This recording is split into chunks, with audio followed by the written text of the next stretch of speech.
Hi everyone, I hope you're staying safe and doing well. So before the pandemic was declared and the lockdowns were issued, I actually shared a video a couple months ago showing how I store the green seasonings and how I blend it and put it in the ice trays, and I was talking about the herbs and how I keep them longer in the fridge. So a lot of people were interested, and I didn't actually plan on doing a video, but I thought because we're in this time right now, everyone's trying to prolong the life of their produce and herbs and everything else. And if you live in Trinidad and Tobago, or you live in a place where you can plant a little garden, then that's great. But where I live, I don't have any access to a garden or to plant my own stuff. So usually when I buy stuff, I have to find ways to make it last longer. So I actually recently got a dehydrator, and I haven't been using it that often, but I've been freezing a lot of my seasonings and my veggies. And today I'll focus more on the seasoning part of it, because you know, us Trinbagonians and West Indians in general, we love really flavorful food, and we always have to season up the food and always have fresh herbs. And in this case, I'm going to show you how to keep the herbs in the freezer and how to prolong the life of the fresh ones in the fridge for maybe a month and a half, which will last you until your next grocery trip. So let me cut all the talking now and let's get into the video. I'm just going to show you what I do, and if you have any tips and you want to share things that you do in the comments below, then that'll be great also. So I'll just show you a little bit of what I do and what I usually like to have on hand and what I pick up at the grocery. It's just gonna be based on the seasonings, so keep watching to see more.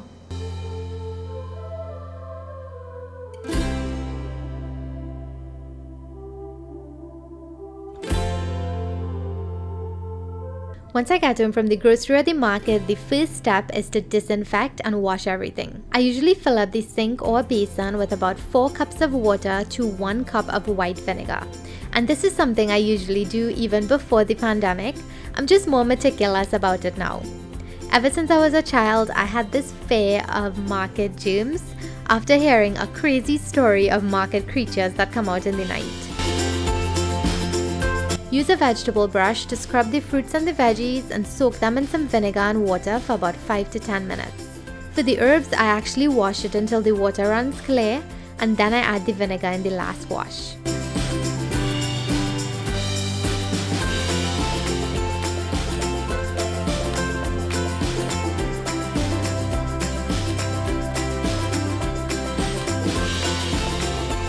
Once everything's nice and clean, I'll show you what I usually do.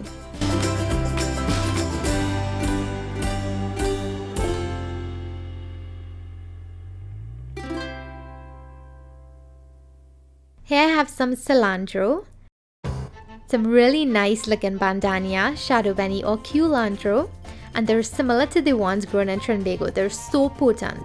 Some chive, also called scallion, fever grass or lemongrass, some turmeric and ginger, habanero peppers, and I don't see a lot of Scotch bonnet peppers here, so I just use the habanero peppers, some bird peppers, and some serrano peppers.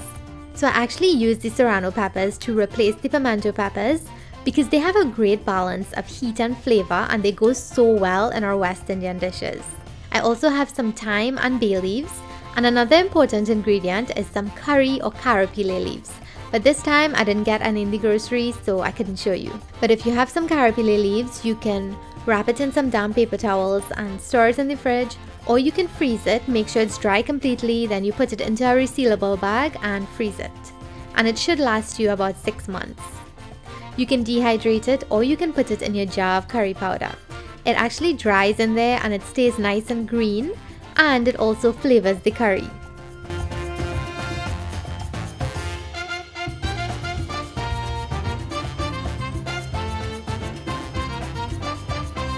First, I'll prepare the bandhania. This is also called shadow benny, culantro, recao, or sawtooth coriander. To keep these in the fridge, I cut the stems off and wrap them in some damp paper towel.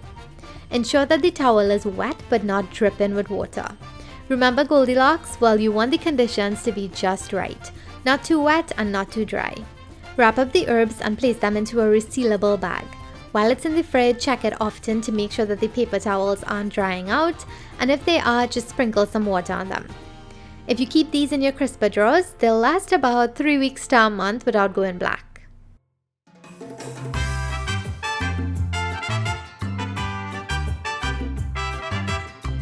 I also chop some and freeze it, and recently I dehydrated some in the new air fryer that also doubles as a dehydrator. I also blend some with garlic, pepper and some herbs to make green seasoning, and then I place it into ice trays and or some freezer bags. Then it's really easy to pop some of those seasoning cubes out and defrost it and use it when you're cooking. And if you're placing it into some freezer bags, it really helps if you flatten it out and you get the air out, because then you can just break piece off when you're ready to use it instead of having to defrost the entire bag. You can also blend it with oil and keep it in the fridge or the freezer. And some people like to chop them up and add them to ice trays and then fill it up with some oil or butter. So you can have some seasoned oil and seasoned butter that way. For the cilantro, add it to a jar or a mug, preferably something with a handle, and then fill it up with some water and cover with a plastic bag. So this actually helps the cilantro to retain moisture in the fridge, because as you know, the fridge is really dry and cold, and if you leave it uncovered, it's just gonna dry and wilt in there. For other tender herbs like mint and parsley, you can store it the same way. Make sure you change the water every 2 days, and if you take really good care of it, it'll last you over a month.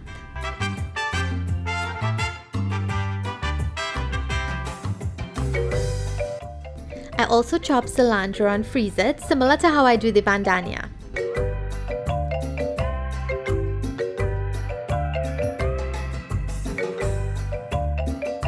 For the saiva di scallion, I also store it in a jar of water covered with a plastic bag. And you can wrap them in damp paper towels too if you want. I also save the roots and keep them outside on the balcony, and I change the water every 2 days. I actually removed them from the mason jar because they were just falling apart in there. I also like using a rubber band or a piece of string to keep them upright and to stay together, because they were falling apart and just getting submerged in the water and then get really yucky and slimy. And they grow really quickly, so I cut them often and I use them when I'm cooking. I'm hoping to start a little patio garden soon, so maybe I'll plant these in soil.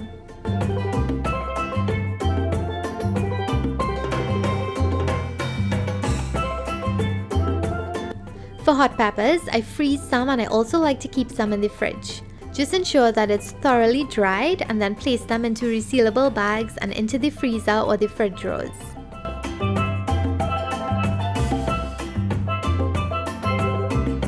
I love using fever grass in soup and for teas and smoothies, so I always have some on hand. I wash and dry it properly, and then I cut the entire stalk into smaller pieces and place it into a resealable bag and into the freezer. If you have a vacuum sealer, that would definitely come in handy for this. To store it in the fridge, wrap in damp paper towels and place it into a resealable bag.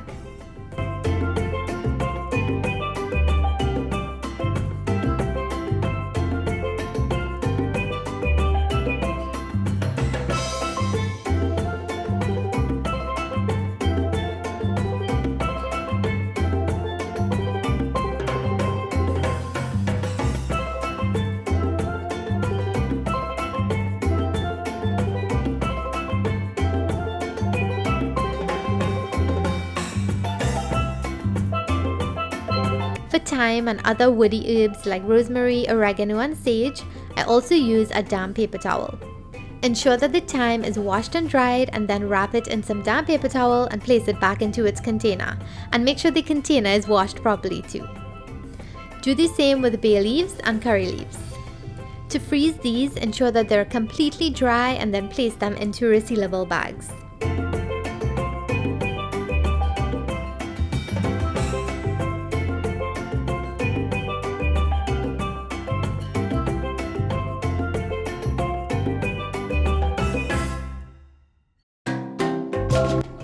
For the ginger and turmeric, I freeze some and I keep some in the fridge. When storing it in the fridge, ensure that it's completely dry and then place them in a resealable bag, and I actually keep this in a mason jar. For carrots, tomatoes, baigan or eggplant, sweet peppers, cucumbers and other fruits and vegetables, Wrap them in some dry paper towels and then into a dry bag or a container. They actually last much longer than if you keep them in the plastic bags. You can also cut the carrots into strips and then add them to a jar and fill it up with water. And when it's stored like this, it actually lasts for about a month. And you can also store celery this way.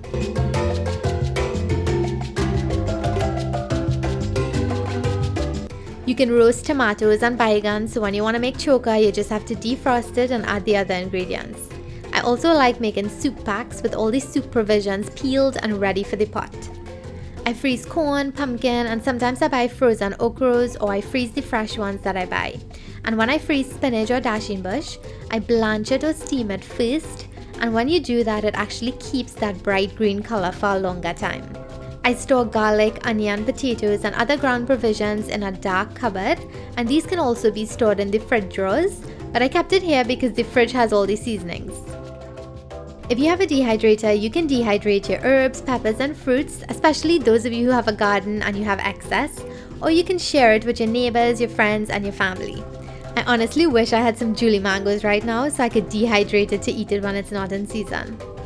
So that's about it. I also freeze roti when I make excess, and I freeze the loyas or the dough balls, and then when I'm ready to cook it, I just let it come back to room temperature. I also make seafood and chicken stock for days that I feel like making soup. I hope that this video helped you out a bit. Thank you so much for watching. I hope you're all doing well and that you're coping with this new normal. If you like the video, give it a big thumbs up. Share your thoughts below and let me know how you make your fruits, your veggies, and your seasonings last longer. And do you freeze your cooked food? Let me know what you've been up to. Subscribe if you haven't already and ring the bell to stay updated. Thank you so much again for being here. I'll see you all next time. Bye!